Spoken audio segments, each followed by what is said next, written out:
Good evening, பிள்ளைகள். Good evening.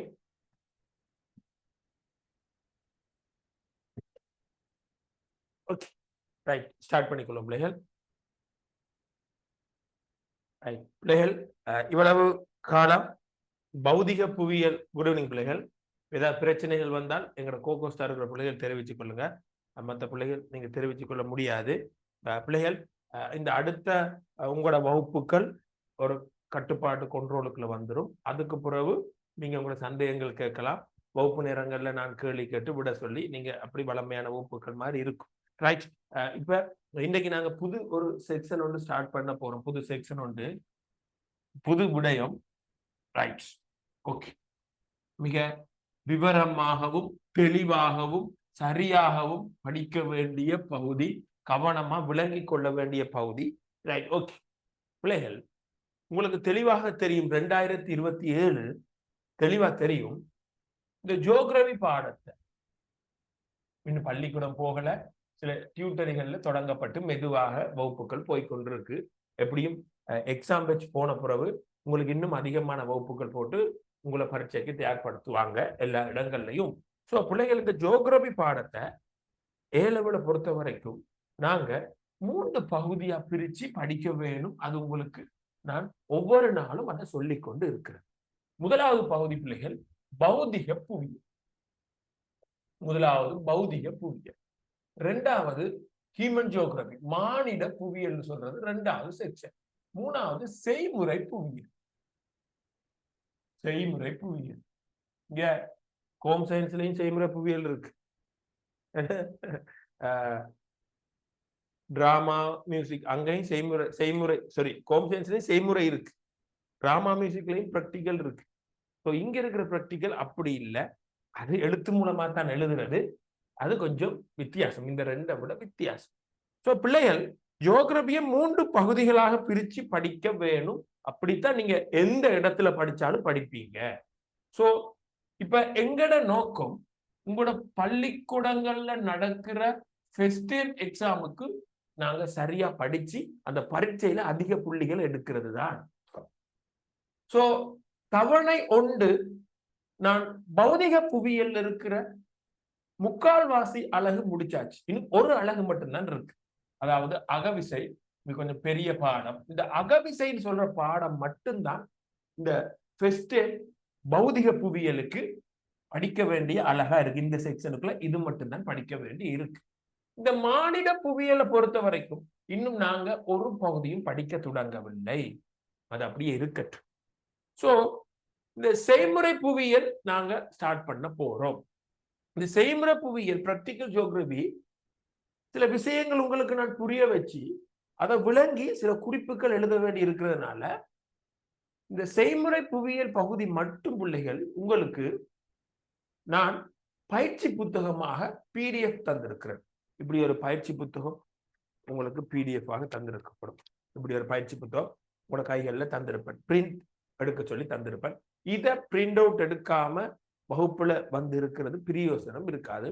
அநேகமா எடுத்திருப்பீங்கன்னு நினைக்கிறேன். அப்படி எடுக்கலாட்டி அடுத்த வகுப்புடைய குரூப்ல போடுறேன். அடுத்த வகுப்புக்குள்ள இதை எடுத்துக்கொள்ளுங்க. ரைட். மற்ற பாடங்கள்லாம் நோட்ஸ் இருக்கும். அந்த நோட்ஸை தந்து போட்டு எக்ஸ்பிளைன் பண்ணி கொண்டிருப்பேன். நீங்க நோட்ஸை பார்க்க விளங்கும். இது சில இடைவெளிகள் விடப்பட்டிருக்கும். நீங்க அதை கீறுறதுக்கு, சில இதுகளை குறிக்கிறதுக்கு, மார்க் பண்றது தெளிவாக பிள்ளைகள் ஒரு நீல கலர் பெண்ணும் ஒரு ஒரு ஒரு சிவப்பு கலர் பெண்ணும் நீங்க ஒரு அடிமட்டத்தோட வகுப்புல இருக்கும்போது விடயங்களை, உதாரணங்கள் அதுகளை எழுதி வடிவா கவனமா எழுதுங்க. நான் சொல்றது வேகமாக இருந்து உங்களால் எழுத முடியலாட்டி நீங்க ரஃபான இதுல சீட்ல எழுதி போட்டு திரும்ப எழுதுங்க. 2 முறை எழுதும்போது அப்படி ஞாபகம் நிற்கும். 10 முறை வாசிக்கிறதுக்கு சரி, ஒரு முறை எழுதுறதுன்னு தெரியும். அதனால இந்த பயிற்சி புத்தகத்தை கவனமா பாவிச்சு கொள்ளுங்க. இதை பாஸ் பேப்பர் சகலதும் உள்ளடக்கப்பட்டு இது இருக்கு. முதலாம் தவணை பரீட்சைக்கும் இந்த பகுதி உங்களுக்கு தேவை. செகண்ட் டேமுக்கும் உள்ளடக்கப்பட்டிருக்கு, அவ்வளவும் தேர்ட் டேமுக்கும் உள்ளடக்கப்பட்டிருக்கு. 3 தவணைகள் 12ஆம் ஆண்டு ஃபுல்லா இருக்குது.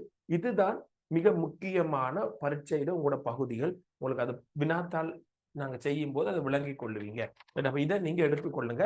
இதோட நான் இன்னொரு விடயம் சொன்ன பிள்ளைகள், எங்களுக்கு உலகப்படம் குறிக்கிற அட்லஸ் நாங்க புத்தகம் இன்னும் ஒரு சில நாட்கள்ல போடுவோம். அதுக்குரிய முயற்சி செஞ்சு கொண்டிருக்கிறோம். அந்த அட்லஸ் புத்தகம் உங்களுக்கு வந்தால் நான் அது உங்களுக்கு அறிவிக்கிறேன்னா, இப்படி ஒரு உலகப்படம், 2 உலகப்படம் உங்களோட இந்த புத்தகத்துல போட்டிருப்பேன். உங்களுக்கு தெரியும் நீங்க வச்சிருக்கிற பயிற்சி புத்தகத்துல இப்படி ஒரு உலகப்படம் 2 படம் போட்டிருப்போம். இதுல பிள்ளைகள் ஒரு ஒரு 10 அல்லது 15 படம், அதாவது ஒரு ஒரு 7 8 ஒற்றை 2 பக்கமும் வந்தா அதையும் இதுக்கு பின்னுக்கு இந்த பயிற்சி புத்தகத்துக்கு பின்னுக்கு வச்சு பின் பண்ணிட்டீங்கன்னா என்னென்ன விடயம் உலகப்படம் பரீட்சைக்கு எங்களுக்கு தெரிஞ்சிருக்கணுமோ அதையும் இதுல குறிச்சு வச்சுட்டோம்னு சொன்னா சிம்பிள். உலகப்படத்தை பார்த்தா 2026 25 பயப்படுறாங்க. அதையும் சேர்த்து வச்சா இது ஒரு பெர்ஃபெக்டாக உங்களை பரீட்சைக்கு வழிபடுத்துற மிக முக்கியமான நீங்க படிக்கிற பயிற்சி புத்தகமாக இருக்கும். அதனால இதை கவனமாக இன்றையிலிருந்து நாங்க தொடங்க போறதுல இருந்து கவனமாக இதை பயன்படுத்தி கொள்ள வேண்டும். ரைட், வா பண்ணு.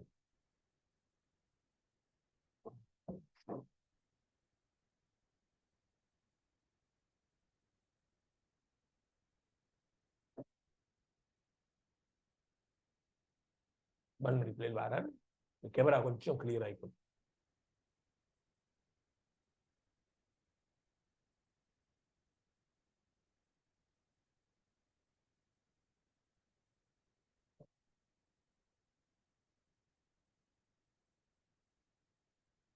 Okay, right. இப்ப உங்களுக்கு எடுத்துக்கொள்ளுங்க பிள்ளைகள். ரைட், இதுல நாங்க செய்ய போற விடயம் கவனித்துக் கொள்ளுங்க பிள்ளைகள். முதலாவது இந்த கொஞ்சம் கேமரா கிளியர் இல்லாம இருக்கு, என்ன பார்ப்போம்.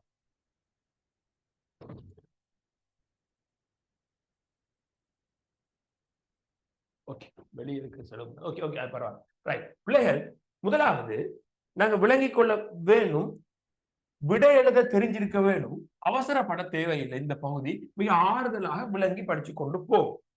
ரைட், எங்கட செய்முறை புவியியலை பொறுத்த வரைக்கும் நாங்க என்னென்ன அலகுகள் படிக்க போறோம்னு கவனிச்சு கொள்ளுங்க. செய்முறை புவியியலை பொறுத்த வரைக்கும் நான் உங்களுக்கு சிலபஸ் தந்திருப்பேன். முதலாவது இந்த சேனா 3 ஆண்டு போடுற செய்முறை புவியியல். இந்த செய்முறை புவியியல்ல சில டெக்னிக் பயன்படுத்தப்படுது. செய்முறை புவியியல்ல சில நுட்பங்கள் இருக்குது. அந்த நுட்பங்களை பற்றி படிக்க போறோம். ஈஸியா விளங்குமா பாடம் படிக்க தொடங்க. 2வது முறை மெப்ப பத்தி படிப்போம். மெப்புன்னு சொன்னா தமிழ்ல படம்னு சொல்றது. அந்த தமிழ் சொல்ல விட மெப்புன்னு சொல்றது உங்களுக்கு பரிச்சயாத்தியமான சொல். மெப், நிறைய மெப்புகள் சின்ன வயசுல இருந்து ஒவ்வொரு பாடங்கள்ல படிச்சிருப்பீங்க. சோ ஜியோகிராபிக்காரருக்கு சொந்தமான ஒரு டெக்னிக், ஒரு நுட்பம் மெப். சோ அந்த மெப்பை பத்தி படிப்போம். மெப்பண்டா என்ன, மெப்போட வகைகள், அந்த மெப்போட நன்மைகள், அதுகளை பற்றி படிப்போம். 3வது பிள்ளைகள் நவீன முறையில படங்கிடுறது, நவீன படமாக்கலை பத்தி படிப்போம். நவீன படமாக்கல் லேட்டஸ்டா மெப் எப்படி கீறி கொண்டிருக்காங்க, என்ன டெக்னாலஜியை வச்சு லேட்டஸ்டான மெப்புகள் உருவாக்கப்படுது, அந்த லேட்டஸ்டா உருவாக்கப்படுற மெப்ல, மாடர்ன் மெப்ல, டிஜிட்டல் மெப்ல என்னென்ன விடயம் இருக்குன்னு படிப்போம். அதுக்கு பிறகு பிள்ளைகள் எங்கட நாட்டுல, எங்கட இலங்கையில ஒரு ஸ்பெஷலான ஒரு மெப் வந்து உருவாக்கி வச்சிருக்காங்க. 1க்கு 50,000 இடவிளக்கப்படம் சொல்லி எங்கட நாட்டுல ஒரு ஸ்பெஷல் ஒரு இடவிளக்கப்படம் மெப் ஒன்று இருக்கு. அந்த மெப்பை பத்தி அதுல சில பயிற்சிகள் செய்கிறது, அந்த மெப்பை விளங்கி கொள்றது, பயன்படுத்துற விதங்கள் நாங்க படிப்போம். அதுக்கு பிறகு பிள்ளைகள் உலகப்படம் குறிக்கிற விடயங்கள் படிப்போம். இவ்வளவு பிள்ளைகள் 12ஆம் ஆண்டு முழு சிலபஸும் இவ்வளவுதான். இவ்வளவு பிள்ளைகள் ஃபர்ஸ்ட் டேமும் சரி, செகண்ட் டேமும் சரி, தேர்ட் டேமும் சரி, 3 தவணைக்கும் இந்த 5 பகுதிகள் படிக்க வேண்டும். ஆனால் என்னென்று சொன்னால் முதலாம் தவணை பரீட்சைக்கு இந்த 5ஐ நாங்க படிக்கணும். செகண்ட் டேமுக்கு இதுல நாங்க ஒண்ணும் படிக்க வேண்டி வராது. தேர்ட் டேமுக்கும் இதுல ஒண்ணும் படிக்க வேண்டி வராது. ஏனென்றால் முதலாம் தவணைக்கு இந்த 5ஐயும் 3 தவணைக்குரிய 5 பகுதியையும் படிச்சே ஆக வேண்டும். அப்பதான் பரீட்சை துல்லியமாக எதிர்கொள்ள முடியும். சோ எங்களுக்கு துரதிஷ்டம், ஜியோகிராபியில இந்த 12ஆம் ஆண்டு முழு பகுதியும், செய்முறை புவியியல் முழு பகுதியும் ஃபர்ஸ்ட் டேமுக்கு உள்ளடக்கப்பட்டு இருக்கும். அது நாங்க படிக்கத்தான் வேணும். அதுல தவற வர்றதுக்கு ஒண்ணும் இல்லை. அதனால கொஞ்சம் வடிவாக கவனிக்க வேண்டும். இப்ப இன்றைக்கு நாங்க ஸ்டார்ட் பண்ண போறோம் செய்முறை புவியியல்ல இருக்கிற முதலாவது பகுதி அலகு. உங்களோட புத்தகத்தையும் எடுத்து வச்சுட்டு இங்க கவனிச்சு போடுங்க. அலகு 1 முதலாவது அலகு இன்றைக்கு ஸ்டார்ட் பண்ண போறோம். நான் நினைக்கிறேன் இந்த முதலாவது அலகுக்கு எங்களுக்கு 2 வகுப்பு தாராளமாக காணும். 2 வகுப்புல இந்த முதலாவது அலகை முடிச்சு கொள்வோம். சோ 2வது அலகு ஈஸி. அதுக்கு பிறகு இருக்கிற அலகு தான் அந்த 2 அலகுல பெரிய அலகுகள், நீண்ட காலம் எடுக்கும். சோ முதல் 2 அலகும் டக்குன்னு முடிச்சு கொள்ள முடியும். சோ அலகு 1 இந்த செய்முறை புவியியல் இருக்கிற நுட்பங்கள்.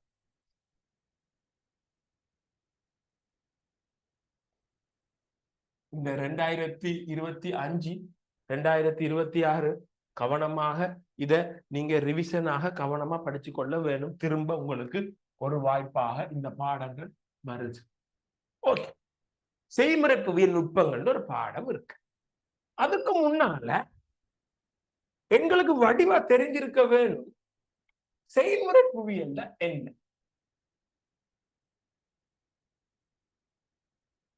செய்முறை புவியியல்ல என்னன்னு தெரிஞ்சிருக்க வேணும். எங்களுக்கு பிராக்டிகல் ஜியோகிராபினா என்ன, அது என்ன விஷயம்னு தெரிஞ்சிருக்க வேணும். செய்முறை புவியியல் என்னன்னு ஒரு விட எழுத தெரிஞ்சிருக்க வேணும்.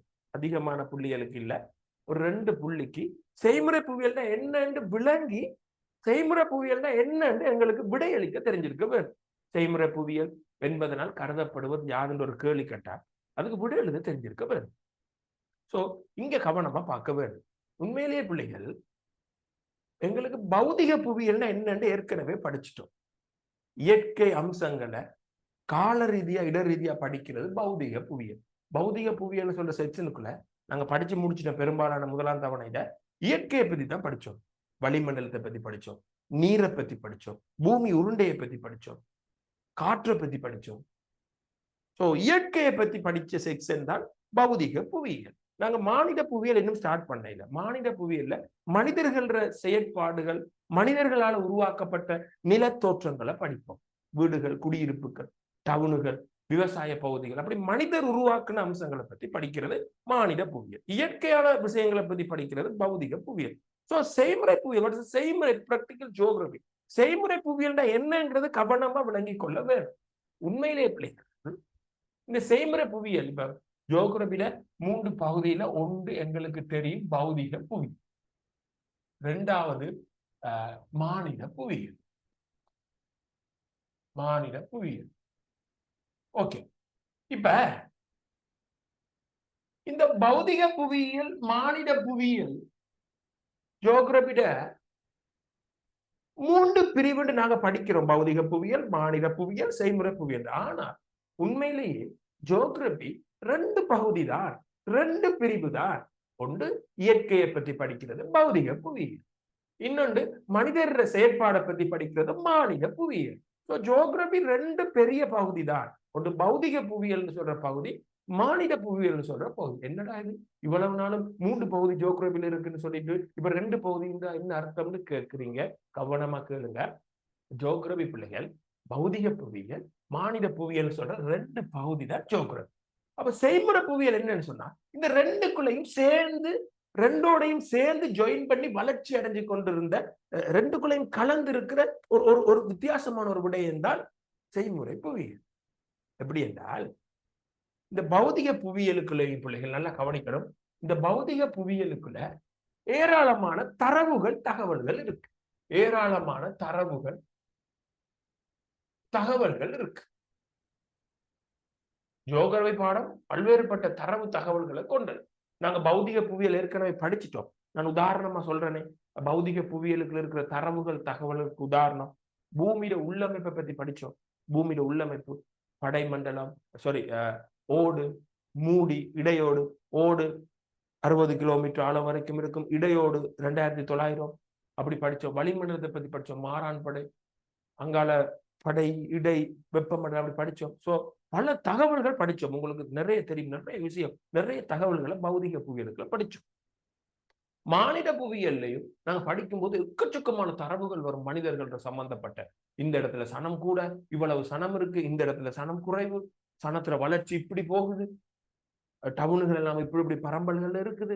அப்படி ஏராளமான தரவுகள் இந்த பௌதிக புவியியல்லையும் மானிட புவியியல்லையும் இருக்குது. ஜியோகிராபி நிறைய தரவுகள், தகவல்களை படிச்சு கொண்டிருக்கிற ஒரு பாடம். சோ இந்த பௌதிக புவியியல் இருக்கிற தரவுகளையும் தகவல்களையும், மானிட புவியியல் இருக்கிற தரவுகளையும் தகவல்களையும் பிள்ளைகள் முன்வைக்கிறது பெரிய ஒரு விஷயமாக இருக்கு. முன்வைக்கிறது ஜியோகிராபின்னு சொல்றது எக்கச்சக்கமான டேட்டா, தகவல்களை கொண்ட பாடம். பௌதிக புவியியல் சொல்ற செக்ஷனுக்குள்ளேயும் எக்கச்சக்கமான தகவல் இருக்கு. மானிட புவியியல் நாங்க படிக்கும்போது ஏராளமான தகவல்கள், தரவுகள் எழுதுவோம். சோ தரவுகள் தான் ஜியோகிராபி பாடத்துக்குள்ள இருக்கு, ஒவ்வொரு விஷயங்கள். சோ அந்த தரவுகளை படிக்கிறதான் ஜியோகிராபி. அந்த தரவுகளை முன்வைக்கிறது, காட்டுறது, விளங்கி கொள்றது, அதான் ஜியோகிராபி. சோ அதுக்கு ஜியோகிராபிக்குள்ள இந்த ரெண்டு பகுதிக்குள்ளேயும் சேர்ந்து சில டெக்னிக் ஒட்டி கொண்டு இருக்கு, டெவலப் ஆகி கொண்டு இருக்கு, டெவலப் ஆயிடுச்சு. இப்ப இருக்கிற கம்ப்யூட்டர் டெக்னாலஜிகளால இந்த ஜோகிரபி இந்த ரெண்டு பகுதி சம்பந்தப்பட்ட தகவல்கள் அதை முன்வைக்கிற அந்த சில டெக்னிக் ஜோகிரபியோட சேர்ந்து இருக்கு. இப்ப நீங்க இப்படி பாருங்களேன், பௌதிக புவியியல்ல நாங்க வளிமண்டலத்துல கட்டமைப்பை படிச்சோம், இல்லாட்டி பூமியில உட்கட்டமைப்பை படிக்கும் போது இப்படி ஒரு குறுக்கு பக்க பார்வைக்கு படிச்சோம். அதுக்கு பிறகு இந்த மாநில புவியியல்ல சனத்தொகையில வளர்ச்சியை படிப்போம் இல்லைங்க. சனத்தொகையில வளர்ச்சி படிக்கும் போது ஒரு சனத்தொகையில வளர்ச்சி 1800ஆம் ஆண்டு உலகத்துல சனத்தொகை 1 பில்லியனாக இருந்தது, அடுத்தது 2 பில்லியன். இப்படி சனத்துல வளர்ச்சி எப்படி ஒரு வரைபடத்துல கீறுவோம். சோ மாநில புவியியல் இருக்கிற சனத்தொகை சம்பந்தப்பட்ட தரவை இப்படி ஒரு வரைபுல கீறி படிப்போம் புறம். அதே மாதிரி பௌதிக புவியியல் இருந்து இந்த பூமியில உள்ளமைப்பு இப்படி ஒரு படத்துல கீறும். சோ பௌதிக புவியியல் இருக்கிற தரவுகளை இப்படி படங்கள்ல கீறணும், மாநில புவியியல் இருக்கிற தரவுகள் இப்படி வரைபுல கீறணும். பிள்ளைகள் இதுதான் பிள்ளைகள் செய்முறை புவியியல். பௌதிக புவியியலோட சேர்ந்து வளர்ந்திருக்கு இந்த படங்கிற முறைகள், மாநில புவியியல்ல சேர்ந்து வளர்ந்திருக்கு இந்த வரைவுகள். இதான் செய்முறை புவியியல். செய்முறை புவியியல் என்பது பௌதிக புவியியல் மாநில புவியியல், அதாவது புவியியலோட சேர்ந்து வளர்ச்சி அடைந்த ஒரு நுட்பங்களை கொண்ட பகுதி. அது ஏன் புவியியலோட சேர்ந்து வளர்ச்சி அடைஞ்சிருக்குன்னு சொன்னால், புவியியல்கள்ல ஏராளமான தரவுகள் இருக்கு. அந்த புவியியல் இருக்கிற தரவு தகவல்களை முன்வைக்கணும். அதை முன்வைக்கிறதுக்கு இப்படி வரைவு மூலம் முன்வைக்கலாம், பார்க்க ஈஸியா இருக்கும். இப்படி ஒரு படத்தின் மூலம் முன்வைக்கலாம்.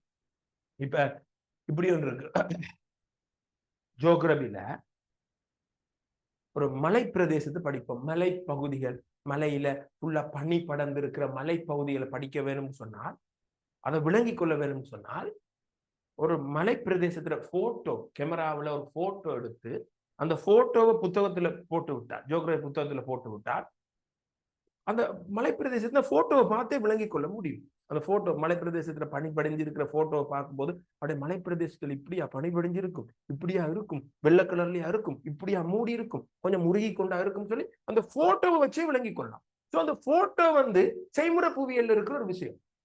சோ ஜியோகிராபியை சரியா விளங்கி கொள்றதுக்கும், ஜியோகிராபியில இருக்கிற தகவல்களை மக்களுக்கு எடுத்து காட்டுறதுக்கும் ஜியோகிராபியோட சேர்ந்து சில நுட்பங்கள் வளர்ச்சி அடைஞ்சு இருக்கு. நான் இப்ப சொன்ன மாதிரி அந்த ஜியோகிராபிக்காரர் போட்டோவை பயன்படுத்துறது, ஜியோகிராபிக்காரர் இந்த மாதிரி வரைவுகளை பயன்படுத்துறது, இந்த மாதிரி படங்களை பயன்படுத்துறதெல்லாம் ஜியோகிராபில நிறைய தரவுகள் இருக்கு, அதை முன்வைக்கிறதுக்கு பயன்படுத்துறாங்க, வரைவுகள், போட்டோஸ். அது சோ அந்த வரைவு போட்டோ என்னதுக்கு பயன்படுத்துறாங்க, ஜியோகிராபில இருக்க தரவை முன்வைக்க. சோ அந்த ஜியோகிராபில இருக்கிற தரவுகளை முன்வைக்க பயன்படுத்தப்படுற நுட்பங்கள், படம், இந்த இப்ப நம்ம சொன்ன இப்ப கேமராவில் எடுக்கிற அந்த போட்டோ, இந்த மாதிரி வரைபடங்கள், இதெல்லாம் சேர்த்து தான் செய்முறை புவியியல் சொல்றாங்க. அது ஏன் செய்முறை புவியியல் ஏன் ஜியோகிராபியில் இருக்குன்னா, ஜியோகிராபியில் இருக்கிற தகவல்களை முன்வைக்க, மக்களுக்கு காட்ட. அப்ப இந்த செய்முறை புவியியல் தனியே உண்டா நாங்க படிக்கிறோம், ஆனா இது என்ன செய்யப்பட்டிருக்கு, புவியியலோட சேர்ந்து டெவலப் ஆகி வருது. முதல் காலங்கள்ல அந்த புவியியல்ல பயன்படுத்தப்பட்ட அந்த தரவை முன்வைக்க பயன்படுத்தப்பட்ட நுட்பம் கொஞ்சம் தான். இப்ப விஞ்ஞானம் வளர்ந்துட்டு, டெக்னாலஜி வளர்ந்துட்டு, சோ செய்முறை புவியியல்ல இருக்கிற தரவுகளை முன்வைக்கிறதுக்கு பயன்படுத்தப்படுற இப்ப அந்த நுட்பங்கள் இப்ப விஞ்ஞானத்திற தொழில்நுட்பத்தான அதிகமா வளர்ச்சி அடைஞ்சிட்டு. சோ புவியியலோட சேர்ந்து வளர்ச்சி அடைந்த ஒரு விடயம் தான் செய்முறை புவியியல்.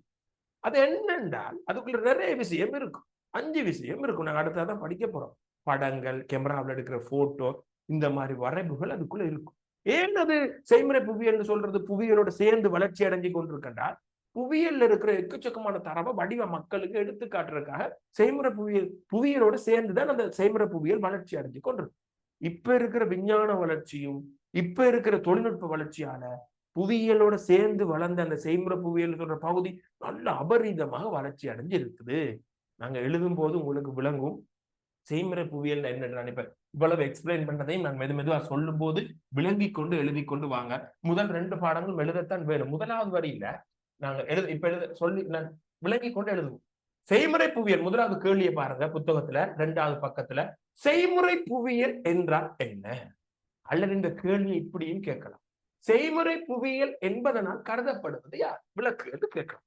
சோ முதல் விஷயம், இந்த செய்முறை புவியியல் என்னன்னு விளக்குறது போது நாங்க புவியியல் என்னன்னு சொல்லுவோம். முதலாவது புவியியல் என்னன்னு ஒரு பாயிண்ட் சொல்ல போறோம். அதுக்கு பிறகு சொல்ல போறோம் புவியியலோட சேர்ந்து இருக்கிறதா செய்முறை புவியியல். புவியியலோட சேர்ந்து வளர்ந்த ஒரு விஷயம் தான் செய்முறை புவியியல். இன்னொன்று சொல்ல போறோம், ஏன் புவியியலோட சேர்ந்து வளர்ந்திருக்குன்னு சொன்னால் அந்த தரவுகள் தகவல்களை முன்வைக்கத்தான் இது புவியியலோட சேர்ந்து வளர்ந்திருக்கு. இப்ப விஞ்ஞானமும் வளர்ச்சி அடைஞ்சிச்சு, டெக்னாலஜி தொழில்நுட்பமும் வளர்ச்சி அடைஞ்சிச்சு. அதனால இந்த செய்முறை புவியியலும் வளர்ச்சி அடைஞ்சிருக்கு. சோ இதுதான் பேசிக். இதை உள்ளடக்கி எங்களை விட அமைய வேண்டும். நான் மலமலண்டு சொல்றேன், நீங்கள் அதை எழுதி கொள்ள வேண்டும். சரி, இதை வேகமா சொன்னால் அடுத்த வகுப்பு அட்ஜஸ்ட் பண்ணிக்கொள்ளுங்க. இந்த ஒரு வகுப்பை அடுத்த வகுப்புகள் நீங்க கதைக்கக்கூடிய மாதிரி மெசேஜ் பண்ணக்கூடிய மாதிரி இருக்குமா? சோ பக்கம் 2ல முதலாவது விஷயம், செய்முறை புவியியல் என்றால் என்ன? பிள்ளைகள் ஆகப்பெரிய எழுத்துக்கள் எழுதி அந்த இடைவெளிகளை சில இடைவெளிகளும் அளவாத்தான் விடப்பட்டிருக்கும். தயவு செய்து உதாரணங்கள் வார இடத்துல நீங்க நீல கலரால பெண்ணில் எழுதுறீங்கன்னா உதாரணங்கள் வார இடத்துல ஒரு கருப்பு கலரால போட்டுக்கொள்ளுங்க, அல்லது கோடுகளை போடணும். நான் அந்த சில விஷயம் இப்பயே உங்களுக்கு விட எழுதுற முறைகளை சொல்லி தந்து கொண்டு போவேன். ரைட். இப்ப ஏஎல பொறுத்த வரைக்கும் போட்டி, ஓஎல்ண்டா பரவாயில்ல, ஏஎல் போட்டி அதிகம். அதனால ஒவ்வொரு புள்ளியையும் விடாம ஒவ்வொரு கேள்வியில இருக்கிற முழு புள்ளிகளையும் எடுக்கிற மாதிரி தான் விட எழுதணும். அதுக்கு உதாரணங்கள் அதுகள் கொடுத்து கொண்டு போவோம். ஸோ உதாரணம் எழுதும்போது பரீட்சையில ஒரு கருப்பு கலர் பெண்ணால நாங்க விட எழுதுறோம்னா உதாரணங்கள் நீல கலர் பெண்ணால் எழுதுவோம் ஒரு அடுத்தடுத்த வரியில. ஸோ அதை இப்ப இருந்து நீங்க பழகிக்கொள்ளுங்க. இந்த புத்தகத்தை, இந்த பயிற்சி புத்தகத்தை கவனமாக இதா ஒரு கிறுக்கல் இல்லாம தெளிவாக எழுதுங்க. ரைட். முதலாவது கேள்விக்கு விட, செய்முறை புவியியல் என்றால் என்ன? பௌதிக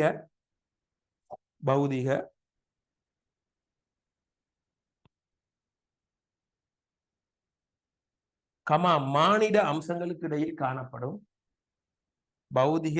மானிட அம்சங்களுக்கு இடையில் காணப்படும்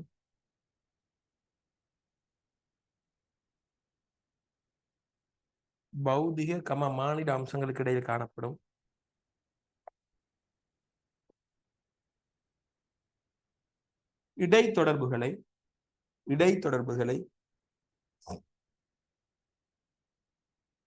இடைத்தொடர்புகளை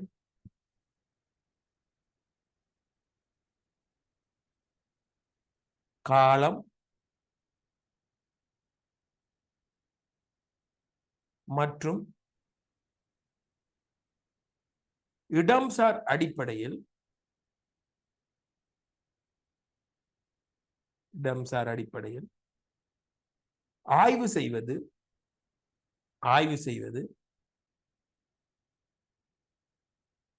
இடம்சார் அடிப்படையில் ஆய்வு செய்வது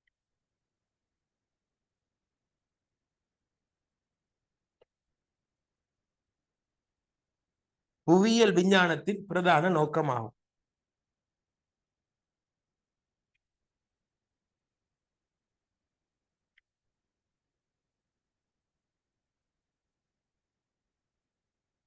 சரியா? முதலாவது பயிற்சி எழுதியிருக்கிறோம், புவியியல் என்ன. ரைட். மறுபடியும் ஒருக்கா சொல்றேன், செக் பண்ணிக்கொள்ளுங்க சரியா எழுதியிருக்கீங்களாண்டு. பௌதிக மானிட அம்சங்களுக்கு இடையில் காணப்படும் இடைத்தொடர்புகளை காலம் மற்றும் இடம்சார் அடிப்படையில் ஆய்வு செய்வது புவியியல் விஞ்ஞானத்தின் பிரதான நோக்கமாகும். புல் ஸ்டாப் வச்சிட்டு தொடர்ந்து புல் ஸ்டாப் வச்சிட்டு தகவல் சேகரித்தல். புவியியல் எக்கச்சக்கமான தரவு இருக்கும் சொல்லணும். தகவல் சேகரித்தல்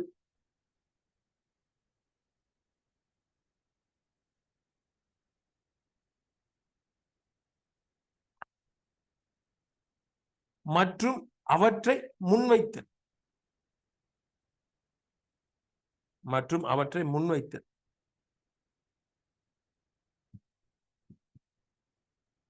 தகவல் சேகரித்தல் மற்றும் அவற்றை முன்வைத்தல் தொடர்பில்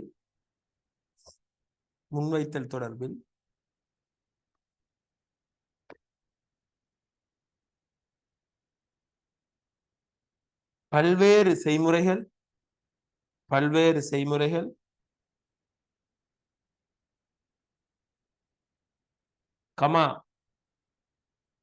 நுட்பங்கள்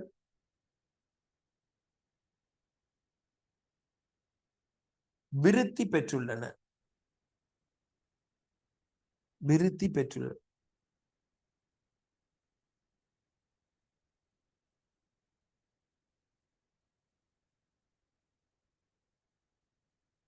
விருத்தி பெற்றுள்ளது. புல் ஸ்டாப்பை வச்சுட்டு விஞ்ஞானம் விஞ்ஞானம்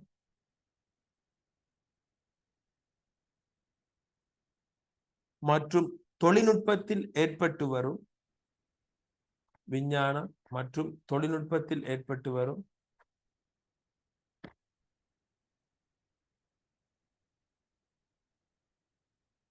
விஞ்ஞானம் மற்றும் தொழில்நுட்பத்தில் ஏற்பட்டு வரும்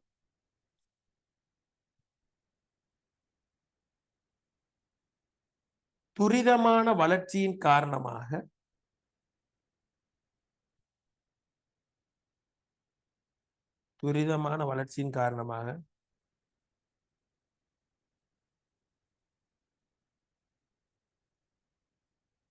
புவியியலில் பயன்படுத்தப்படும் நுட்ப முறைகளிலும்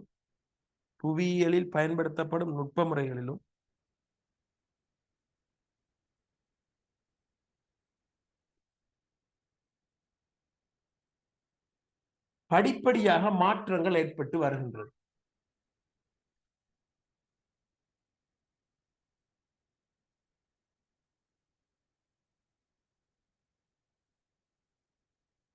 படிப்படியாக மாற்றங்கள் ஏற்பட்டு வருகின்றது.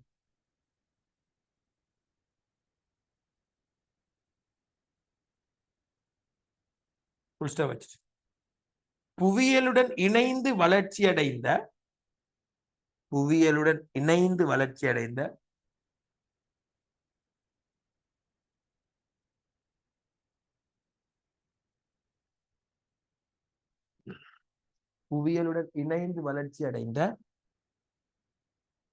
இத்துறை செய்முறை புவியியல் எனப்படும். அவ்வளவுதான். புவியியலுடன் இணைந்து வளர்ச்சியடைந்த இத்துறை செய்முறை புவியியல் எனப்படும்.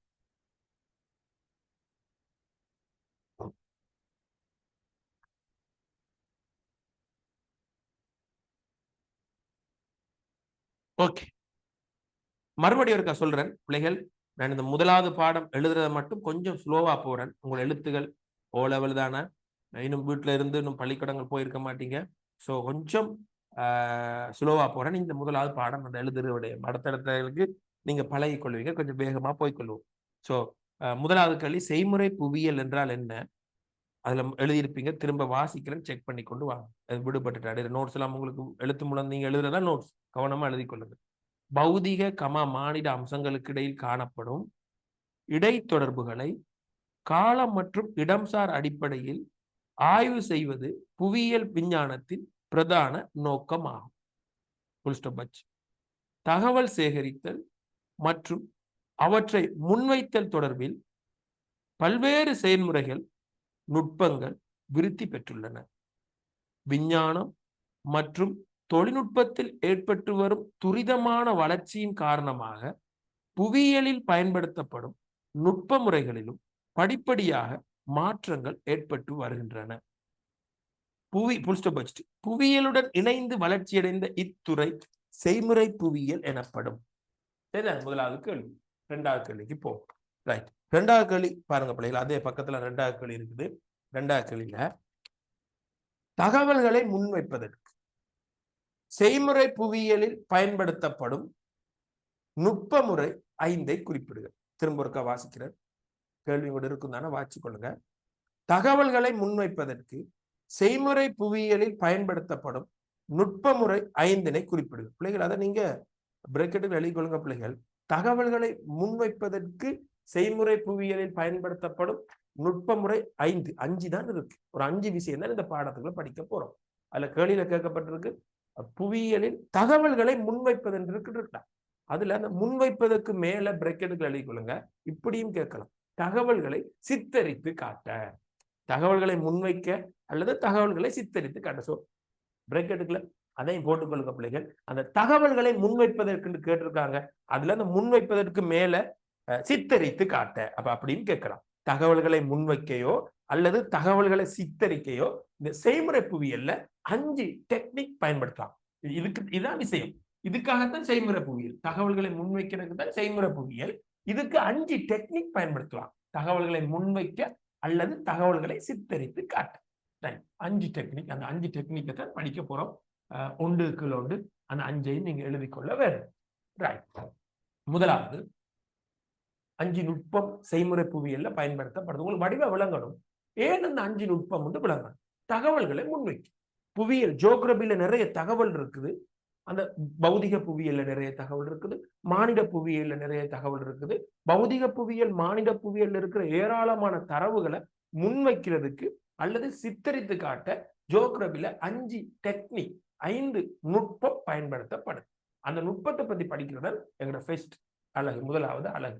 முதலாவது நுட்பம் படம். படம் படம் ஒரு ஜியோகிராபிக்காரர் முதலாவது நுட்பம். பிரேக்கெட்டுக்குள்ள மெப்ன்னு போட்டுக்கொள்ளுங்க, அப்பதான் உங்களுக்கு விளங்கி கொண்டு வரும். படம்னு சொல்றது மெப்ஸ்.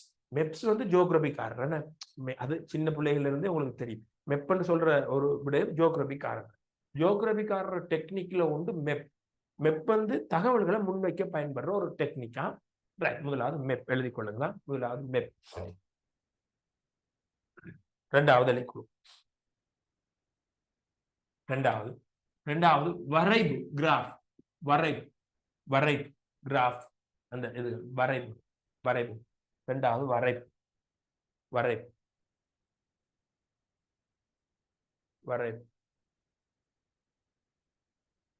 மூன்றாவது பிள்ளைகள் ஒளிப்படங்களும் படிமங்கள். இப்படி எழுதணும். ஒளிப்படங்கள் சொன்னா போட்டோ. படிமங்கள் சொன்னா செய்மதியிலிருந்து எடுக்கிற படிமம். போட்டோஸ் சொல்ல மாட்டாங்க, இமேஜ். படிமங்கள்னு சொல்லலாம். ஒளிப்படங்களும் படிமங்களும். எழுத்து விளங்கலாட்டி வடிவாளி கொள்ளுங்க. படிமங்களும் ஒளிப்படங்களும் படிமங்களும். ரெண்டாவது. மூன்றாவது. நாலாவது கணினி, கம்ப்யூட்டரும் ஜியோகிராபிக்காரர் பயன்படுத்தப்படுற ஒரு டெக்னிக்ல ஒன்றாக இருக்குது. கணினி, கம்ப்யூட்டர். இன்னொன்று சட்ஸ்ன்னு சொல்ற ஒன்று பயன்படுத்துவாங்க. சட்ஸ், சின்ன சின்ன கணித சம்பந்தப்பட்ட விஷயம் வரும். சட்ஸ் அத புள்ளி விபரவியல். தமிழ்ல புள்ளி விபரவியல்.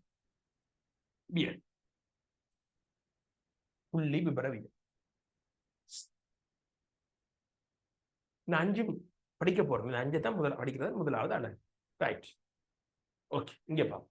எழுதியிருப்பேன்னு நினைக்கிறேன். ஆக வேகமா சொல்ல இல்லை, ஒரு அளவா தான் சொல்லி கொண்டிருக்கிறேன். எழுதியிருப்பேன்னு நினைக்கிறேன். இங்க பார்ப்போம் பிள்ளைகள். இதுல உங்களுக்கு விளங்க வேணும், 5 விஷயம் இருக்கு. முதலாவது பாடத்துல இந்த 5 விஷயத்தை பத்தி சுருக்கமா படிக்கப்போம். சுருக்கம். இந்த படம் அதுல பயன்பாடு என்ன, வரைபட பயன்பாடு என்ன. முதல்ல இந்த 5 என்னதுன்னு தெரிஞ்சிருக்க வேணும். புவியியல் நுட்பம். இன்னும் சில டைம்ல இப்படி சொல்லுவாங்க, செய்முறை புவியியல் நுட்பம். புவியியல் நுட்பம் சொன்னாலும் புவியியல் நுட்பம் அல்லது செய்முறை புவியியல் நுட்பம். இந்த பாடத்தை படிக்கிறதுக்கு முன்னுக்கு ஆழமாக விளங்கி கொள்ள வேண்டும். 5 நுட்பங்கள் படிக்க போறோம். என்ன நுட்பம்? ஜியோகிராபில இருக்கிற நுட்பம். ஜியோகிராபில டெக்னிக் 5 டெக்னிக் இருக்கு. ஜியோகிராபிக்காரர் 5 டெக்னிக் பயன்படுத்துவாங்க. 5 தான், இதுக்கு மேல இல்லை. சோ இந்த 5 நுட்பங்கள் புவியியல்ல இருக்குது. அப்ப இந்த 5 என்னன்னு கேட்டா நுட்பம். 5 சொல்ல சொன்னா கூட, எழுத சொன்னா கூட இப்ப எழுதுவீங்க. கேட்டிருந்தாங்க 2022 புவியியல் தகவல்களை சித்தரித்து காட்ட பயன்படும் 4 நுட்பங்களை குறிப்பிடு. 2 மார்க். அப்ப இதைத்தான் நுட்பங்கள் சொல்றது. புவியியல் நுட்பம் சொல்றது. ஏன் இது புவியியல்ல வச்சிருக்குது? புவியியலோட சேர்ந்து இந்த நுட்பம் ஏன் இருக்குது? தகவல்களை முன்வைக்க, தகவல்களை சித்தரித்து காட்ட. அது தெரியுதா? ரைட். 3வது கேள்விக்கு போகும். 3வது கேள்வியில உங்களுக்கு தரப்பட்டிருக்குது. 3வது கேள்வி, மேலே நீர் குறிப்பிட்ட, மேல 2வது கேள்வியில 5 குறிப்பிட்டோம்ல, அதுக்குள்ள அடுத்த கேள்வியை பாருங்க. மேலே நீர் குறிப்பிட்ட 3வது கேள்வி, செய்முறை புவியியல் நுட்ப முறைகளில் 3 சுருக்கமாக விளக்கு. கேள்வியில 3 தான் விளக்குறதுக்கு வரும், 2 தான் வரும். நாங்க இந்த 5ஐயும் அதை எப்படி விளக்குறேன்னு பார்க்க போறோம். சுருக்கமா, பெருசா கஷ்டம் இல்லை. சோ இந்த கேள்வியை திரும்ப இருக்க வாசித்து போட்டு, நான் சொல்ற மாதிரி இன்னொரு முறையிலும் இந்த கேள்வி வரும், அதையும் பிராக்கெட்டுக்குள்ள போட்டு எழுத வேணும். மேலே நீர் குறிப்பிட்ட செய்முறை புவியியல் நுட்ப முறைகள் 3 சுருக்கமாக விவரிக்கின்றிருக்கலாம். பயன்பாடு கேட்டாலும் இதே விஷயம். செய்முறை புவியியல் மேலே நீர் குறிப்பிட்ட நுட்ப முறைகள்ல மூன்றை எடுத்து அந்த மூன்ற பயன்பாடை சுருக்கமாக விளக்க சொன்னாலும் இது நம்ம இப்ப பார்க்க போறோம். இந்த 5 பயன்பாடு பார்க்க போறோம். ஸோ பிரேக்கெட்டுக்குள்ள அந்த கேள்வியில பிரேக்கெட்டுக்குள்ள பயன்பாடு, இந்த நுட்பங்கள பயன்பாடுகள், அப்ப பிரேக்கெட்டுக்குள்ள பயன்பாடுகள் என்று போட்டுக் கொள்ளுங்க. பயன்பாடுகள். ரைட். உங்களுக்கு ஒரு பக்கம் அதுக்கு பிறகும் இடைவெளி விட்டு இருக்குது. ஸோ பிள்ளைகள் 2 பெண் ஒரு அடிமட்டம் வச்சு கொள்ளும் போது வடிவா எழுதலாம், அவசரப்பட தேவை இல்லை. ஸோ முதலாவது நுட்பம் 5 நுட்பத்தையும் பார்ப்போம். கேள்வியில 3 விளக்குங்கன்னு சொல்லியிருக்கு, எங்களுக்கு 5ஐயும் விளக்க தெரிஞ்சிருக்க வேணும். அதுல முதலாவது நாங்க பார்ப்போம் படத்தை பத்தி பார்ப்போம். ஒரு அந்த ஒற்றையில படங்கள்னு போடுங்க, பிரேக்கெட்டுகளை மெப்புன்னு போட்டுக்கொண்டு வாங்க படங்கள். ஓகே, வடிவா கோடு அடிச்சு போட்டு நான் சொல்ல போற ஒவ்வொரு விஷயத்தையும் விளங்கி ஒரு பாயிண்ட்ஸா எழுதி கொண்டு போக போறோம். நேரம் இருக்குதானே? நேரம் இருக்கா? ஓ ரைட். முதலாவது பாயிண்ட்ஸ். படங்கள் பல்வேறு மெப் பார்த்திருப்பீங்க பிள்ளைகள். மெப்பெல்லாம் பிரிண்ட் பண்ணியிருக்கும், அதாவது அச்சடிக்கப்பட்டிருக்கும். ஆனா ஒரு மெப்பை எடுத்த பிள்ளைகள், மெப் வந்து பிரிண்ட் பண்ணப்பட்டிருக்கும். நான் ஏதாவது ஒரு கையில மெப்புன்னு இருந்தா இதுக்கு ஒரு மெப் இருக்கு, இது உங்களுக்கு தூரத்துக்கு தெரியாது, சின்ன சின்ன இருக்கும். இந்த மெப் எடுத்த பிள்ளைகள் இந்த மெப்பை பார்த்தா இதுல ஒரு குடா இருக்கு, இதுல நெல் இருக்கு, இந்த இதுல இருந்து ஒரு ரோடு வந்து அப்படியே இந்த ரோடு போய் அப்படியே தெற்குல வந்து இந்த ரோடு அப்படியே ஒரு கடற்கரையில இருக்கிற ஒரு டவுனுக்குள்ள வருது. ஸோ இந்த இடத்துல எல்லாம் தென்னை பயிரப்பட்டு கொண்டிருக்கு. இதுல நிறைய வீடுகள் இருக்கு, இதுல பள்ளிக்கூடங்கள் இருக்கு, வைத்தியசாலை இருக்கு. அச்சடிக்கப்பட்டிருக்க ஒரு சின்ன ஒரு பேப்பர்ல எவ்வளவு விவரமா கதைக்குது பாத்தீங்களா? நாங்க விளங்கிக் கொள்ளலாம், அவ்வளவு ஒரு ஏரியா பத்தி அவ்வளவு விளங்கலாம், அப்படியே விளங்கு. இந்த இடத்துல ஒரு முனை இருக்குது, இந்த இடத்துல மணல் கும்பம் இருக்கு, மணல் மேடு இருக்கு, இதுல ஒரு விகாரை இருக்கு அந்த மணல் மேட்டு பகுதியில. இந்த இடத்துல இத்தனை 120 மீட்டர் உயரமா இருக்குது. இந்த இடத்துல ஒரு குளம் ஒன்று இருக்குது அணைக்கட்டோட. இந்த இடத்துல இருக்கிற ஊருக்கு பேர் இந்த இடத்துல இருக்க ஊருக்கு பேர் இருக்குது. ஸோ ஒரு மெப் அச்சடிக்கப்பட்டிருந்தாலும் எவ்வளவு விளக்கத்தை எடுக்கலாம் மெப்ல இருந்து, அவ்வளவு அந்த ஏரியா பத்தி அவ்வளவு விஷயங்களையும் எடுக்கலாம்ல. முதலாவது அதை எழுத போறோம். முதலாவது பாயிண்ட் அச்சடிக்கப்பட்டது. ஒவ்வொரு பாயிண்ட்ஸ் போட்டு ஒன்றுகள் ஒன்று எழுதி வர போறீங்க. அச்சடிக்கப்பட்டது, அச்சடிக்கப்பட்டது. அதிலேயே விளக்கமான தகவல்களை கொண்டது. இதுல என்னடா கஷ்டம் இருக்கு? அன்றாடம் படித்துக் கொள்ளுங்க. விளக்கமான தகவல்களை கொண்டது, விளக்கமான தகவல்களை கொண்டது. அச்சடிக்கப்பட்டது கமா விளக்கமான தகவல்களை கொண்டது. வடிவா எழுதணும். தான் ஃபைனல் எக்ஸாம் வரையும் கொண்டு போவீங்க, பரீட்சைகளுக்கு முதல் நாள் படிக்கிறதுக்கு. அச்சடிக்கப்பட்டது விளக்கமான தகவல்களை கொண்டது.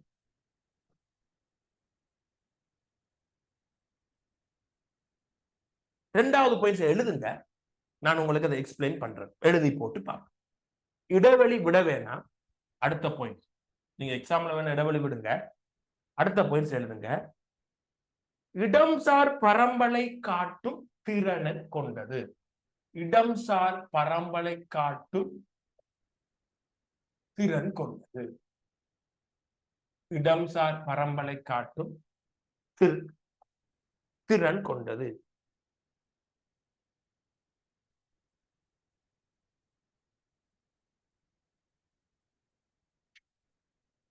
இடம்சார் பரம்பலை காட்டும் திறன் கொண்டது. இப்ப எழுதி போட்டு இங்க பாருங்க. இப்ப இந்த மெப்பை பார்த்தா பிள்ளைகள், அதே மெப்பை வச்சு காட்டுற கையில தான் இருக்கு. இந்த மெப்பை பார்த்தா பிள்ளைகள் எங்கெங்க நெல் இருக்குன்னு கண்டுபிடிக்கலாம். பச்சையில காட்டப்படுறதுலாம் நெல். ஸோ நெல் எங்கெங்க இருக்குன்னு கண்டுபிடிக்கலாம். நெல்லோட பரம்பல், நெல் எங்க பரம்பி இருக்கு, இந்த இடத்துல இருக்கு, தெற்குல இருக்குன்னு சொல்லி நெல் எங்க இருக்குன்னு கண்டுபிடிக்கலாம். அதே மாதிரி வீடுகள்ன்ற பரம்பலை பார்க்கலாம். இந்த இடத்துல வீடுகள் இருக்குது, இந்த இடத்துல வீடு இருக்குது, இந்த இடத்துல வீடுகள் குறைவாக இருக்குது, இந்த இடத்துல வீடுகள் அதிகமாக இருக்கு, டவுன்களோட இருக்குது.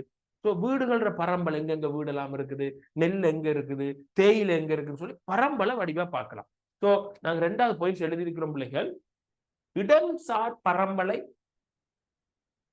காட்டும் திறனை கொண்டது. இதுக்கு உதாரணம் எழுதும் போது அடுத்த வரியில கீழே எழுதி கொள்வோமா. இன்னொரு நிறத்தை பயன்படுத்துங்க, சிகப்பு பயன்படுத்த வேணாம். பரீட்சைகளுக்கு கருப்பு நீல பெண்ணை பயன்படுத்தலாம். உதாரணம், நான் இப்ப 2 உதாரணம் சொன்னேன். நெல் உற்பத்தி பகுதிகள் 1, நெல் உற்பத்தி பகுதிகள். ரெண்டு உதாரணம் போடுவோம். இடம்சார் பரம்பலை காட்டும்ல, அதுக்கு உதாரணம் நெல் இங்க இங்க இருக்குன்னு மெப்பில இருந்து கண்டுபிடிக்கலாம். அதாண்டா நெல் உற்பத்தி பகுதி. சிம்பிள், ஒரு கஷ்டம் இல்லை. ரெண்டாவது நம்ம சொன்ன உதாரணமே நான் அந்த புத்தகம் சிலபஸ்ல இருக்க உதாரணங்களே தான் தந்து கொண்டு போவேன். குடித்தொகை பரம்பல் பிள்ளைகள் பரீட்சையில உதாரணங்கள் 2 வந்தால் 1க்கு கீழே தான் எழுதுவோம். இப்ப எங்க இடம் பிரச்சனை இருக்குது இந்த கேள்வியில. அதனால கமா போட்டு இங்கால இன்னொரு உதாரணம் எழுதுவோம். குடித்தொகை பரம்பல். குடித்தொகை பரம்பல்.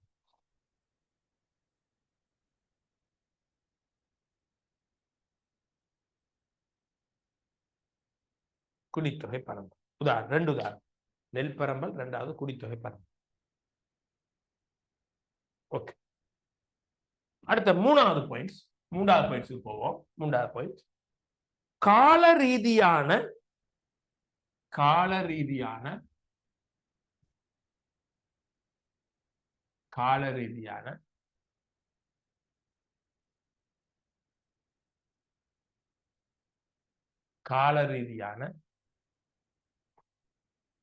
மாற்றங்களை காட்ட பயன்படும். கால ரீதியான மாற்றங்களை காட்ட பயன்படும்.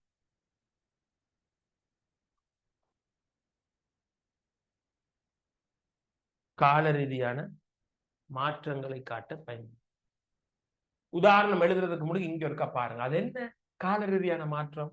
அதுக்கும் படத்துக்கும் என்ன சம்பந்தம்? படத்துல எப்படி காட்டலாம்? இங்க பாருங்க. சோ நாம இலங்கை மெப் ஒன்று கீறுறேன்னா கால ரீதியான மாற்றத்தை எப்படி மெப்ல காட்டலாம்? ஒரு மெப் இலங்கை மெப் கீறிருக்கிறது. இது 1800ஆம் ஆண்டு இல்லாட்டி 1500ஆம் ஆண்டு இருந்த ஒரு விடயமாக வைப்போம். இன்னொரு மெப் ஒன்று கீறப்பட்டு 2வது மெப். இது 1900 வைப்போம். இன்னொரு மெப் 2025 வைப்போம். சோ 1500ஆம் ஆண்டு இலங்கையில புகையிரத பாதைகளை பத்தி பார்ப்போம். 1500 இலங்கையில புகையிரத பாதை இருக்கா? இல்ல. சோ அப்ப புகையிரத பாதையில காட்டப்படாதானே. அப்ப நாம வேணும்னால 1800 போடும், 1900 போட்டாச்சு, 1800 பார்ப்போம். 1900 போடும், 1900 இங்க 2000 போடும். சோ 1900 இலங்கையில புகையிரத பாதை, அங்க ஒரு புகையிரத பாதை, இதுல ஒரு புகையிரத பாதை, இப்படி குறைவாத்தான் புகையிரத பாதை இருக்குமே. கொழும்புல இருந்து போட்டுப்பாங்க புகையிரத பாதை, உங்களுக்கு தெரியும். பிறகு 2000 ஆண்டு நான் சும்மா சொல்றேன், எனக்கு அவ்வளவு தத்துவமா தெரியாது. 2000 ஆண்டு புகையிரத பாதை அங்க நிறைய புகையிரத பாதை வந்துடும். இப்ப இன்னும் அதிகமான புகையிரத பாதை போட்டு அதிகமான உள்ளூர் புகையிரத பாதையில் ஓடிக்கொண்டு இருக்கு.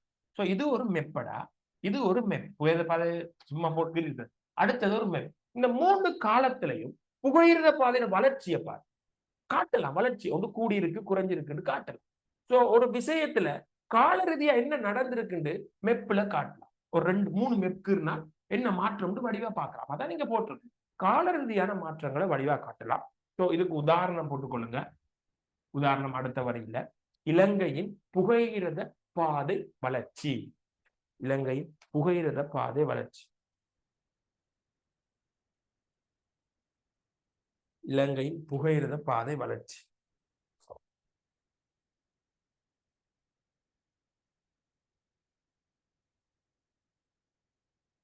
இலங்கையின் புகையிரத பாதை வளர்ச்சி.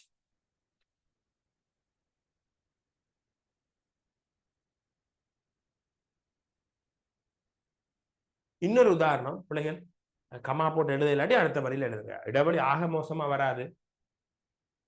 இன்னொரு உதாரணம் சொல்றேன், அந்த கால ரீதியான மாற்றங்கள் எப்படி காட்டலாம். இன்னொரு உதாரணம், கண்டங்கள் உருவாகிய விதம்.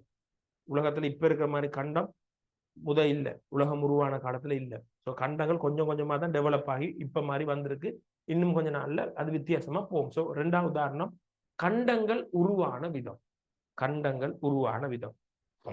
கண்டங்கள் உருவான விதம்.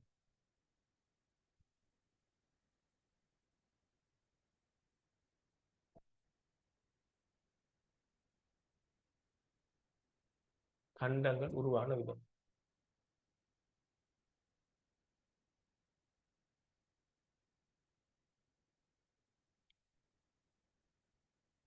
இதுல 1 2 3 4வது பாயிண்ட் சொல்லிக்கொள்ளும் பிள்ளைகள் படங்கள்ன்ற பயன்பாடு எழுதி கொண்டு வரோம். படம் ஒரு நுட்பம், செய்முறை புவியியல் இருக்கிற நுட்பம். அதுல 4வது படத்துல 4வது பயன்பாடு இலகுவாக விவரணம் செய்ய முடியும். ஒரு விஷயத்தை ஈஸியா விளங்கப்படுத்துறது படம் பயன்படுத்துவாங்க.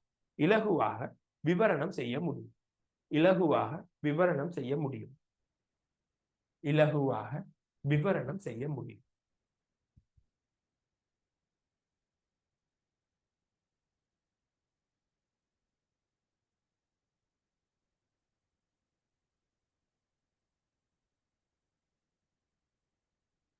ரைட். ஒரு புவியியல் நுட்பம் படிச்சிட்டோம், படம். 2வது புவியியல் நுட்பத்துக்கு போவோம், வரைவு. 2வது வரைவு. 2வது தலையங்கம். ஒரு வரி விட்டுட்டு எழுதுங்க பிள்ளைகள், ஒரு வரி விட்டுட்டு அடுத்து எழுதுங்க. எல்லாத்தையும் குப்பை மாதிரி ஆக்கிடக்கூடாது பிள்ளைகள், கவனமா வடிவா எழுதணும். வரை இந்த 2வது வரைவோட நான் முடிச்சுக்கொள்றேன்னா வரைவை எழுதி போட்டு முடிக்கும். எங்களுக்கு இன்னொரு வகுப்பும் இருக்கு, வரை. 2வது வரை.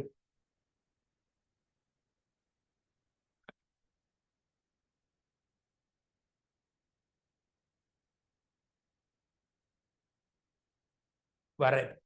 சரி, வரைவை மட்டும் எழுதி போட்டு நேரம் இருக்கு, அடுத்த வகுப்பும் இருக்கு. ஓகே, வரைவை எழுதி கொள்ளும். இதுல பிள்ளைகள் இப்படி இருக்கு, கவனிச்சுக்கொள்ளும். தகவல்கள், தரவுகள் ஜியோகிராபில இருக்கு. அந்த தரவை முன்வைக்கிறதுக்கு தான் 5 நுட்பம். இந்த தரவுகள் பிள்ளைகள் 2 வகையான தரவு இருக்கு பாருங்க. நான் இப்ப உதாரணம் என்னைய பத்தி தரவு சொல்லிக்கொண்டு போறேன். என்னைய பத்தி தரவு சொல்லு. எனக்கு இப்ப 37 வயசு. 37 வயசு. எனக்கு என்ற வெயிட் 81 கிலோ வெயிட். என்ற உயரம் 6 அடி. தகவல் என்னை பத்தி தரவு, தகவல் என்னை பத்தி விஷயம், அதான் தரவு. இன்னும் சில தரவு சொல்ல, நான் கோபம் அதிகமாக கொள்றேன், கோபமான ஆள். சரியா? நான் மாநிறம், மாநிறம் கருப்பும் இல்லை வெள்ளையும் இல்லை, ஒரு கணக்கான கலர்ரா மாநிறம். மாநிறம் அப்படின்னா மான் கொழுந்திருக்கிறா அந்த கலர் தான் மாநிறம் சொல்லலாம். நான் மாநிறம், மாநிறம் இல்லை, மாநிறம், வெள்ளையும் இல்லை கருப்பும் இல்லை, ஒரு இடப்பட்ட நிறம், மாநிறம். சரி, அடுத்தது நான் புவியியலை ஓரளவு கற்பிப்பேன். புவியியலை கற்பிப்பேன் அல்லது ஓரளவு கற்பிப்பேன். ஓரளவு கற்பித்தல். இப்ப இந்த பக்கமும் இந்த பக்கமும் 2 பிரிச்சு எழுதியிருக்கிற 2மே என்ன பத்திய விஷயம், தகவல், தரவு. அதான் என்ன பத்திய விஷயம். ஆனா இந்த பக்கம் இருக்கிற விஷயம் எல்லாம் இலக்கங்கள்ல இருக்கு, அங்கால இருக்கிறதெல்லாம் பண்புகளாக இருக்கு. தெரியுதா? இதுல நம்பர்ஸ்ல இருக்கு, அதெல்லாம் பண்பு. சோ இந்த மாதிரி நம்பர்ல வார விடயங்கள், தரவுகளை சொல்றது என்னாலான தரவு. நம்பர்ல இருக்கிறது என்னாலான தரவு, என்னாலான தரவு அல்லது எண்ணிக்கை சார்ந்த தரவு. நம்பர்ல வாரது 1000, 10,000, 100 பில்லியன், 100 மில்லிமீட்டர் மழை வீழ்ச்சி, 20 பாகை செல்சியஸ் வெப்பநிலை, இதெல்லாம் நம்பர்ல வருதெல்லாம், இலக்கத்துல வருதெல்லாம். இப்படி இலக்கங்கள்ல வார தரவு என்னாலான தரவு அல்லது இலக்கங்களில் காணப்படும் தரவு. கொஞ்சம் கவனிக்கணும். இந்த வரைவுகள் என்று சொல்ற புவியியல் நுட்பத்துல இந்த என்னாலான தரவைத்தான் காட்ட முடியும். என்னாலான நம்பர்ல இருக்கிற தரவு, என்னாலான தரவுண்டா நம்பர்கள்ல இருக்கிற தரவு, அதை காட்டுறதுக்கு இவர் தான் பெஸ்டான ஆள். தரவுகளை முன்வைக்கிறதுக்கு தான் 5 நுட்பம். இவர் எப்படியாப்பட்ட தரவை முன்வைக்கிறதுக்கு பெஸ்டான ஆள் தான், நம்பர்ல இருக்க தரவை முன்வைக்கிறக்கூடிய ஆள் இவர் தான். அதை மட்டும் எழுதிட்டு நாங்க முடிச்சு கொள்வோமா? எழுதி கொள்வோம். அதுல முதலாவது போய் எண்ணிலக்கங்களில் காணப்படும், எங்க அடுத்த வகுப்பு இருக்காக நான் முடிச்சு கொள்றேன் பிள்ளைகள். எண்ணிலக்கங்களில் காணப்படும், எண்ணிலக்கங்களில் காணப்படும்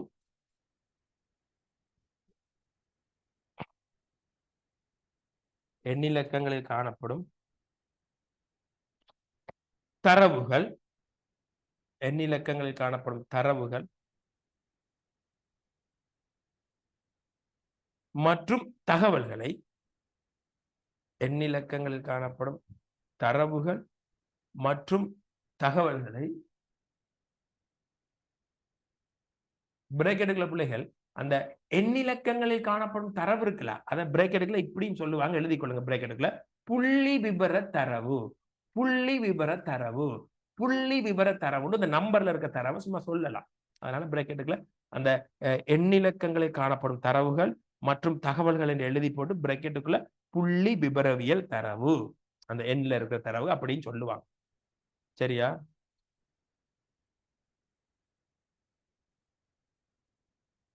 தரவுகளை முன்வைப்பதற்கும் முன்வைப்பதற்கும்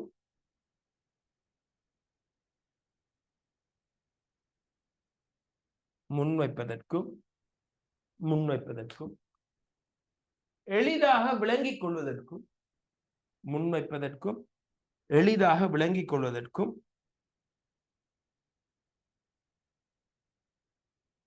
திறனை கொண்டது. திறனை கொண்டது. திரும்ப வாசிக்க.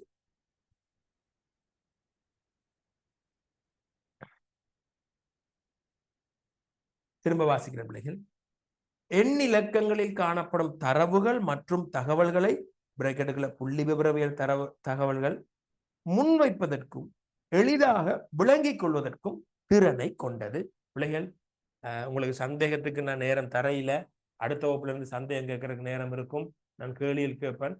அடுத்த வகுப்போட வகுப்புகள்லாம் ஒரு கட்டுப்பாட்டுக்குள்ள வந்துடும். 2027 உங்களோட ஃப்ரீ குரூப்ல போடுற அறிவுறுத்தலை இன்றைக்கு வடிவா செவிமடுத்து கொள்ளுங்க, அல்லது உங்களால அடுத்த வகுப்புக்கு வர முடியாம போயிடும். இன்றைக்கு மறுபடியும் உங்களோட குரூப்ல போடுற அறிவுறுத்தலை செவிமடுத்து அந்த அறிவுறுத்தல் படி செஞ்சு கொள்ளுங்க, அல்லது அடுத்த வகுப்பு நீங்க வளர முடியாம போயிடும். இதோட உங்களோட வகுப்பெல்லாம் இடைநிறுத்தப்பட்டுரும். புது குரூப்ல ஜாயின் பண்ணி இருக்கிற ஆட்கள் நீங்க பழைய குரூப்ல இருந்து லெஃப்ட் ஆகுங்க. சரி, ஓகே, குட் நைட். அடுத்த வகுப்புல சந்திப்போம். 2026 பிள்ளைகள், 25 பிள்ளைகள் உங்களுக்கு அடுத்த வகுப்பு நான் ஸ்டார்ட் பண்றேன்னா ஓகே. ஓகே, குட் நைட் பிள்ளைகள். எங்க கோகோ சார்ந்த பிள்ளைகள் குட் நைட்டா.